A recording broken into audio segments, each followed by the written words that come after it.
ఆయన కపెర్నహూములో ప్రవేశించినప్పుడు ఒక శతాధిపతి ఆయన ఎద్దుకు వచ్చి, ప్రభువా, నా దాసుడు పక్షవాయువుతో మిగులు బాధపడుచు ఇంటిలో పడి ఉన్నాడని చెప్పి ఆయన్ను వేడుకొనెను. యేసు, నేను వచ్చి వారిని స్వస్థపరచుతునని అతనితో చెప్పగా, ఆ శతాధిపతి, ప్రభువా, నీవు నా ఇంటిలోనికి వచ్చుటకు నేను పాత్రుడను కాను. నీవు మాట మాత్రము సెలవిమ్ము, అప్పుడు నా దాసుడు స్వస్థపరచబడును.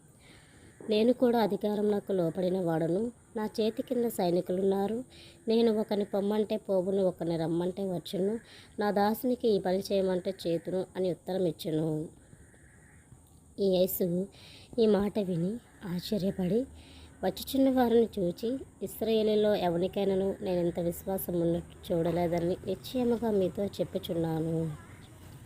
అనేకులు తూర్పుట నుండి పడమట నుండి వచ్చి అబ్రహాముతో కూడాను, ఇస్సాకుతో కూడాను, యాకోబుతో కూడాను పరలోక రాజ్యమందు కూర్చుందురు గాని రాజ్య సంబంధుల వెలుపటికి చీకటిలోకి త్రోయబడుదురు. అక్కడ ఏడుపును పండ్లు కొరుకుటయు ఉండవని నీతో చెప్పుచున్నానను. అంతటి యేసు, ఇక వెళ్ళుము, నీవు విశ్వసించిన ప్రకారము నీకు అవును గాక అని శతాధిపతితో చెప్పెను. ఆ గడియలోనే అతని దాసుడు స్వస్థత నొందెను. ఆమేన్.